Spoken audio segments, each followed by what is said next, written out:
and welcome back to Jamie's Man Cave. And we're out in what hopefully will become the Man Cave eventually. So I'm out in the garage at the moment. We usually record in the dining room, but we're going to have a look at a little bit of equipment that I got recently. We're going to go over that, and then we're going to have a little bit of a chat about what's planned for 2024.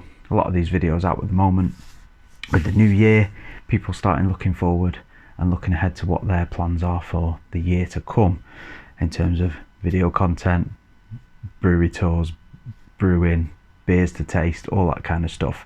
Slightly croaky at the moment. I've got a bit of a frog in my throat. The kids have been a little bit laid up with allergy over the Christmas holidays. I luckily so far, fingers crossed, have avoided that, but I seem to have just got a little bit of a croak in my throat, so bear with me on that one. Right, a little drink first. It's a shame at the moment, which is another part of the video actually, so I may as well tell you now rather than after we have a look at this this bit of kit. I'm currently going through some tests for some allergies, an allergy that causes an inflammation in my throat. So in order to go through them tests to find out what is actually causing the problem, I've got to do an elimination diet, and that includes eliminating gluten containing grains like wheat, rye, barley, all that kind of stuff. So for the purposes of while I'm going through the testing to try and get to the bottom of what's being caused, I can't drink any beer, including the gluten-free beer. I did put a post up on social media earlier this morning about that, so if you do follow, you might have already read that. If you don't, links in the description, come and say hello. So yeah, I've got to cut out certain foods, 6 different foods from my diet for a number of weeks before I can have a test to see if that's removed the inflammation, and then I've got to slowly reintroduce them foods and have a test each time to see if any of them cause the problem. So during that time, until I get to the part where I can reintroduce gluten and wheat, I can't drink any beer. Or can I? So as another part of this video, which is going to come separately, is I might be able to drink some beer if it's made from grains that don't contain gluten to start with. So something like buckwheat, millet or sorghum, things like that. I've got some things on the way to try and have a little test, and we'll talk about that in a minute. So that might be another video that comes up, but for the moment the only thing I can have a drink of is cider or some spirits, which I don't really drink that often. So I may have a little rum at the weekend if I'm feeling that, but I might have a cider. But to be honest, it's January, and in my opinion, I'm a bit of a seasonal drinker, I suppose, so it's not really tickling my fancy is cider.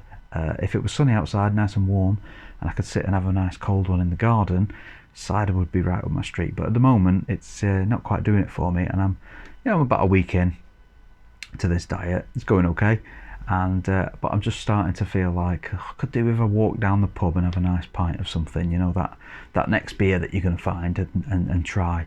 But I can't do that at the moment, so I've got a cup of tea. So you can join me for a cup of tea instead for a change. Yorkshire tea with gluten-free oat milk, if you were wondering. Right, so I got this for Christmas, and just behind me we've got the beer fridge with beers that I can't drink, just there to tempt me, but at least it's away from the house, so I don't see it every day. And then the leftovers up there of the winter stout that I brewed. I don't think I've done that video yet.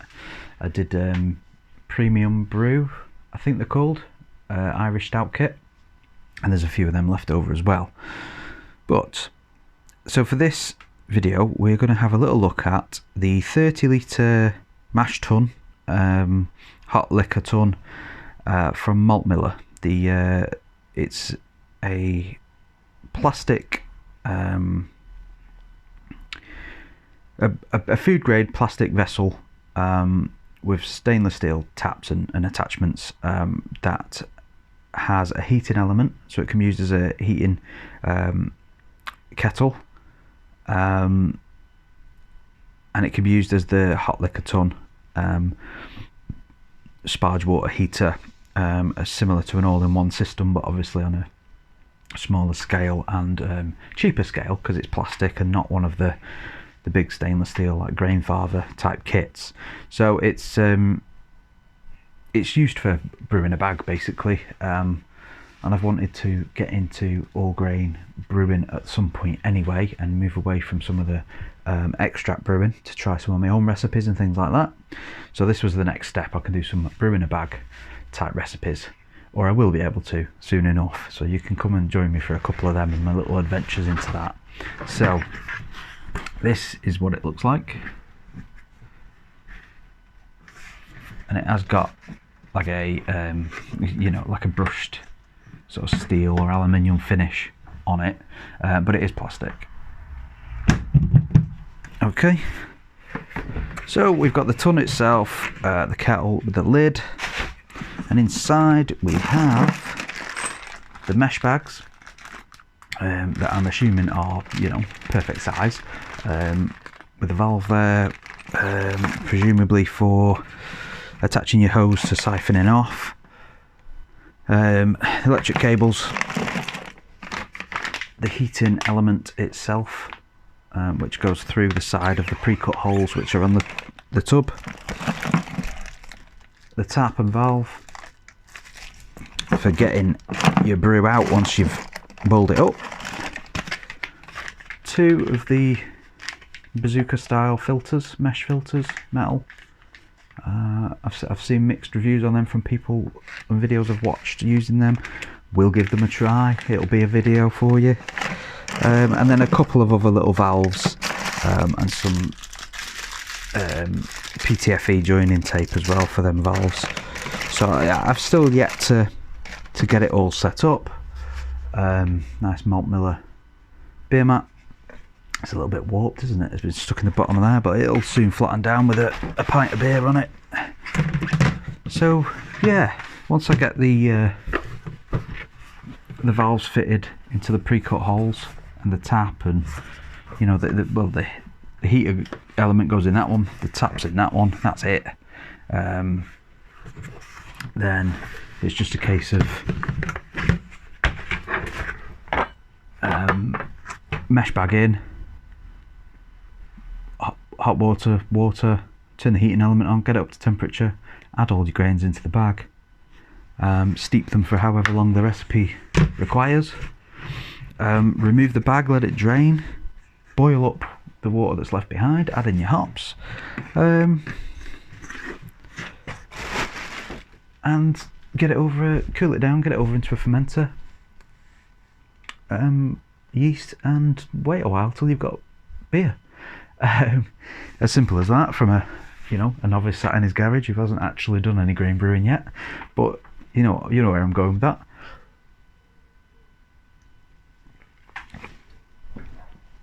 So obviously I would have liked this to have been the start of a video of me saying, I've been on Malt Miller's website, I've found this recipe, I've inputted my own recipe, I've come up with this idea, and this is what we're going to try. And then the next video will be a brew day video, followed by a review of that beer. We'll be sat here sharing a beer, but at the moment, as I've said, I can't quite do that.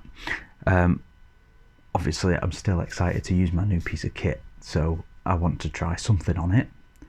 And so what I'm thinking is I have ordered some millet grain, some buckwheat and some quinoa, and I've already got some lentils in, and I've got some gluten-free porridge, and I've got rice.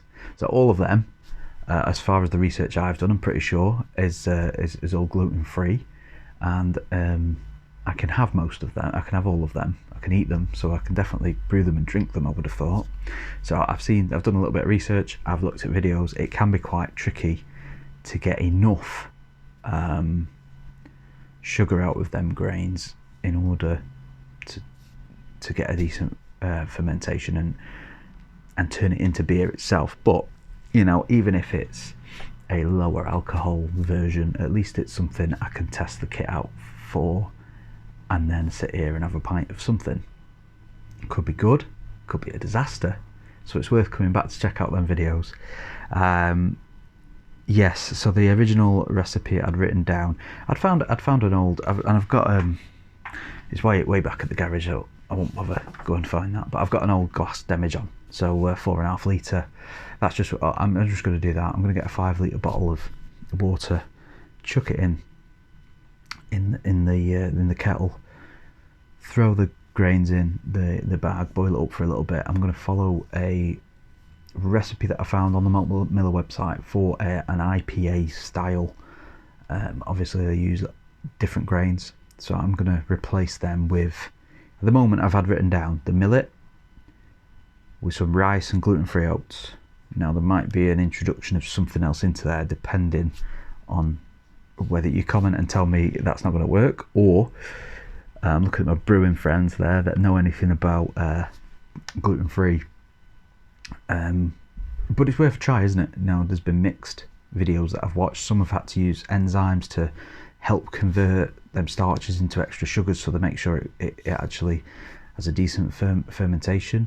Some of them have just boiled it up, as I'm planning to do, and stuck it in the bucket to ferment, and done it that way, and it seems to have worked. It looks like it's worked anyway, so it's worth a try. So that's what we're going to do. I haven't decided yet, because it's such a small batch, whether I should bottle it up, meaning that I might have to bottle condition it, so it takes a few extra weeks, and by that point I might have already had some tests and realise I can maybe drink again, or drink the regular beer at least. Excuse me. Or I could just take it straight out the demijohn, straight into the 5 litre keg, whack it in the fridge for a week, 10 days, carb it up and give it a try from there. That might be the easiest, most straightforward way to go from one tub to the next. I'll make my mind up on that one behind the scenes, and then I'll bring you them videos, and we can have a little taste test and see if beer made from alternative grains is any good, or if I can make it any good. Somebody else might. So yeah, other plans in terms of 2024. After that, obviously we'll hopefully be able to get back into reviewing some beers, get around some new pubs, tap rooms, venues around the country and around my local area as well. Maybe a couple of the festivals later in the year, hopefully. I've got some of the garden bar footage that I haven't done anything with yet. I need to collate all of that and see if I can make a video out of it. And then hopefully by that point, spring, summer, I will have been able to go out, give it a nice tidy up, so you'll get the sort of almost final viewing of what we've done for the garden bar. I was hoping that might maybe double up as something that would be undercover that I could use for recording and that, but it's just turned out to be an open plan sort of garden bar area, which is great for entertaining friends and family, not so great for trying to record, especially in the summer when neighbours are out cutting the grass and everything. So hence why I'm sort of testing out in here for now. It's not the greatest in terms of sound and insulation and all that sort of stuff, and even visuals, but it's a work in progress. And then we've got the podcast as well, Tales from the Social Club podcast. I'm going to also be in the process early this part of the year to edit all of the video content of the podcast and upload that to the YouTube channel. So then you've got some podcasts that you can watch and listen to, as well as obviously listening to it on the audio platforms, which would be Tales from the Social Club on any platform you want to listen to a podcast on. And that's where Aaron joins me and we have a chat about a beer we're drinking, a little bit of beer news, we have a little bit of chat around some daft subjects, as you would do in the pub with your mate. And then we generally tell a story of one of ours or both of ours, of a time that we've had, a drunken tale, a drunken adventure, a silly thing happen. And we run back through that, recount it for you as we would do whenever we're sat around with the mates drinking in the pub, have a bit of a laugh about it. So they will also get uploaded, and so you'll be able to see them. And then, by that point we should be heading into summer, and there'll be other things that pop up, I'm sure. Hopefully some more grain brewing. so I can bring you all of that. And that should just about do us. Hope everyone's having a good start to the year. It's getting towards that time where it's too late to say Happy New Year, but we'll say it for now with a cup of tea, and I'll see you on the next one.